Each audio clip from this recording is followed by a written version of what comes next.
Saludos, Masters de Star Wars. Yo soy la sombra del Imperio. ¿Qué? La sombra del Imperio.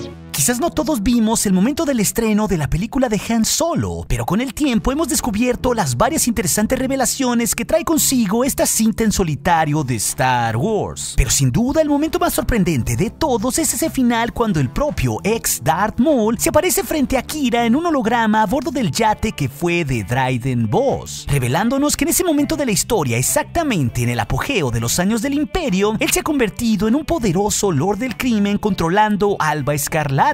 Sí, eso es una gran revelación que da pie a muchas potenciales historias alrededor del universo de Star Wars que aún no han sido contadas. Pero también esta escena nos da varios guiños importantes con la vida de Lord Maul, y sobre todo una marcada diferencia en el rostro de este Sabra que un día fue un Sith. Porque si comparamos la última vez que vimos a Darth Maul en una película de Star Wars con lo que vemos en la película de Solo, luce bastante diferente en su cara, ya que ese siniestro Darth Maul interpretado por Ray Park en el episodio 1 vuelve en Solo para hacer ese sorprendente cameo. Pero si comparamos ambas escenas junto con otras imágenes de Maul, ahora es muy clara la diferencia entre uno y el otro. Claro, los años han pasado y eso no se puede negar, pero la gran pregunta ahí queda: ¿qué pasó en todo ese tiempo para que Darth Maul ahora luzca tan pero tan diferente, particularmente en su cara, teniendo incluso pronunciadas cicatrices? Ok, pues hay varias cosas aquí que tenemos que considerar sobre los actores y la historia de Lord Maul para poder tener un panorama más claro sobre ese interesante enigma sobre el dañado rostro presente de Maul, Masters. Por un lado, hay que considerar que exactamente han pasado 20 años desde que un joven Ray Park filmó antes del estreno en 1999 del episodio 1 sus épicas escenas de batalla. Es claro que Ray Park ha envejecido un poco en el rostro.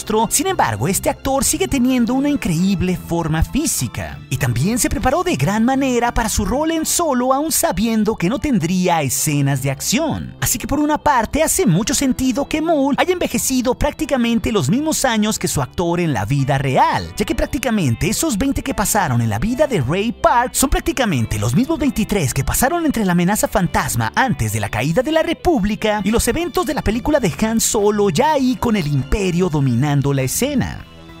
Eso en sí le da una cierta explicación y continuidad a lo que vimos, aunque también es curioso mencionar ese detalle de Clone Wars y Rebels de que la voz de Maul es interpretada por Sam Witwer, quien muchos de nosotros lo conocemos por su rostro como Star Killer en los videojuegos. Esa voz exactamente se mantuvo para la película de Han Solo. Sin embargo, muchas de las evidencias de edad y sobre todo en el daño de su cara parece no estar presente en Maul con sus pronunciadas cicatrices, sobre todo ya en su vejez cuando lo vimos en Rebels. Entonces, ¿qué pasó con Maul? Pues por una parte debemos considerar que el propio actor Ray Park, con todo lo que se ha revelado con el detrás de las cámaras de Solo, ha explicado que fue a propósito que se le diera un aire de daño en su rostro. De hecho, explicó que lo hicieron envejecer a propósito porque se tenía por objetivo tener una deteriorada cara de Maul en la película. Esto claro, considerando que había pasado algo de tiempo desde que vimos por última vez a Maul, con el fin de ofrecer un nivel extra de realismo en la pantalla. Mientras que por ejemplo en Clone Wars, que es antes en la línea del tiempo, y Rebels, que es después, vemos ahí una cara de Maul más estilizada y con un toque, digamos, más fantástico. Y esto claro, sin considerar que ambas series fueron hechas antes de la película de Han Solo. Así que desde ese punto de vista, varios elementos de continuidad en la cara de Maul parecen que no se respetaron. Ok, y eso nos hace entender en parte este asunto desde el punto de vista del actor que lo representa en la vida real. Pero ¿qué pasó en esos años de la vida de Maul desde el episodio 1 para lucir así? Pues aquí es donde se pone más interesante la cosa por todo lo que vivió Maul, ya que en primera instancia debemos considerar que Darth Maul toda su vida fue un usuario consumido por el lado oscuro, por sus propios miedos, odios y pasiones más terribles, algo que como sabemos poco a poco va deteriorando el cuerpo y lo va consumiendo, y más si toda tu vida desde niño fuiste entrenado por tu madre y luego por Sidious para seguir un camino de venganza, el cual marcaría hasta el último momento de tu vida en Tatooine. Eso es muy importante para entender cómo Maul siempre se dejó consumir por su propia oscuridad.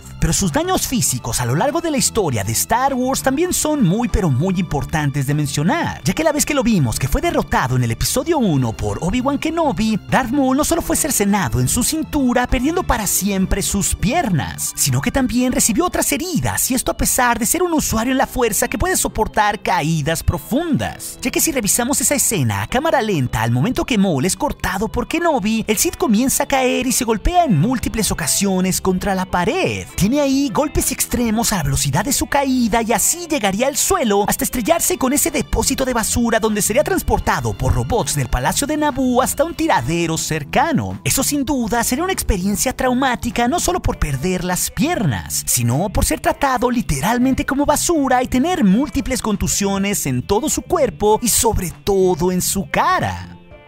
Lo cual esto en sí explica en gran medida cómo, a pesar de ser muy joven, el rostro de Maul comenzaría a transformarse del que todos conocimos. Pero la cosa no para ahí. Maul recuperaría sus piernas transformándose en esa araña del lado oscuro, siendo una criatura verdaderamente terrible que vivió atormentada después de su pérdida contra Kenobi por casi una década. Así que ahí ese Sabra que dejaría de ser un Sith en verdad la pasó muy mal, aunque poco se sabe de ese terrible periodo de tiempo en la vida de Maul. Por lo que después sus piernas serían transformadas y su propia conciencia regresaría cuando su madre Talzin reconstruiría sus piernas por medio de esa magia oscura. Por lo que en esos 3 años que duró la Guerra de los Clones, Maul aparecería en múltiples momentos en batalla dirigiendo su hambre de poder por medio de su sombra colectiva, vengándose parcialmente de Kenobi y tomando Mandalore. Claro, Maul de nuevo aquí se pondría en riesgo y estaría en el ojo del huracán, tanto así que su propio ex maestro Sidious lo vería como una amenaza y lo vencería a él y a su hermano en combate.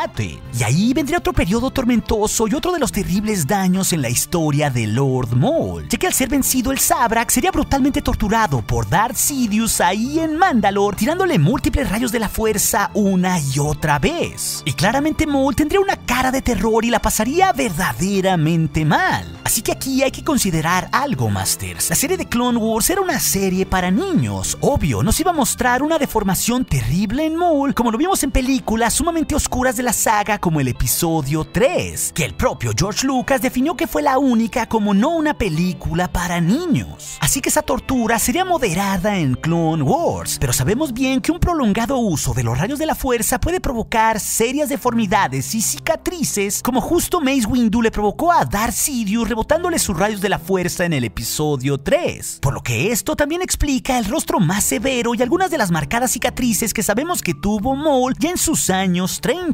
Pero ahí no acaba la cosa. Tras su combate con Sidious, Maul sería llevado a la prisión de la aguja en Stygian Prime. Y ahí, como lo vimos en la serie de cómics de Darth Maul, hijo de Dathomir, sería brutalmente torturado también por el Conde Dooku, recibiendo poderosas descargas de rayos de la fuerza mientras Maul estaba amarrado. Por lo que Tyrannus también le haría pasar un terrible momento y quemaduras a Maul con el fin de saber quiénes eran todos los miembros y sus contactos del bajo mundo criminal que lo habían ayudado a crear la sombra colectiva. Así que esto nos da un panorama de cuál brutal serían los daños en 3 momentos diferentes en la vida de Maul antes de llegar a la película de Han Solo. Pero aún así, esto con Tyrannus se dio aproximadamente 10 años antes de la película. Pero en ella, al igual que en Rebels, tenemos múltiples evidencias que sugieren que algo pasó con Maul en todos esos años cuando creó Alba Escarlata y se volvió un poderoso lord del crimen del bajo mundo de la galaxia.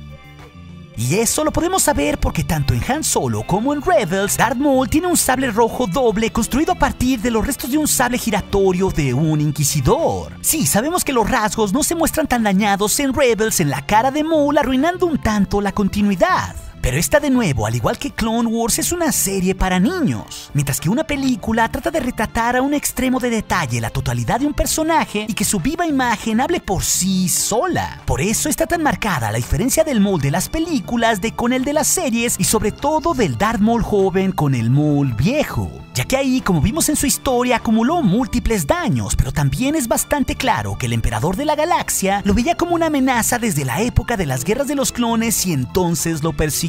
Y a pesar de esta persecución, Maul pudo estar escondido como un líder criminal y matar a ese inquisidor quien quiera que haya sido que lo persiguió, y así robar su sable para portarlo como una orgullosa arma hasta sus últimos días. Eso no es mera casualidad, pero también, aunque desconocemos a detalle qué fue lo que pasó, nos ayuda a entender que algo pudo haber pasado en esos años previos a la película de Han Solo para que el rostro de Maul se vea tan demacrado. Por lo que es claro que quizás esa persecución del Inquisitorius pudo haber provocado algún daño también a Maul sumado a los que ya llevaba consigo. Así que Maul pudo haberse llevado con esto a algún inquisidor que por el momento no conozcamos, o alguno que ya no esté presente en la serie de Rebels, como si aparecieron el octavo, el quinto, la séptima hermana o el gran inquisidor. Sin embargo, como hemos visto en todo este nuevo canon, había muchos más inquisidores seguidores, llegando a un número cercano a los 10. Por lo que todo esto nos dice y nos explica perfectamente bien cómo estos múltiples detalles se combinaron para que el legendario Darth Maul luzca tan diferente en esa aparición sorpresa en Han Solo. Pero claro, esto al mismo tiempo nos dice cuál dura fue su vida y por qué ahora más que nunca es un agente entregado completamente a la oscuridad y cómo es una peligrosa amenaza. Por lo que será muy interesante volver a ver a Lex Sith la próxima vez que se aborde su interesante historia con Alba Escarlata ahí en plena época imperial. Esperemos que sea pronto. Pero si también quieres conocer otras historias de las precuelas sobre por qué Mace Windu se arrepintió de matar a Jango Fett cuando enfrentó al Conde Dooku y a sus separatistas ahí en el episodio 2, esa interesante historia te la dejaré aquí en las pantallas finales, al igual que otras aventuras de la saga que seguramente serán de tu interés. Y recuerden, Masters de Star Wars, nuestro aliado es la fuerza y un poderoso aliado es. Hasta aquí su amigo, la Sombra del Imperio.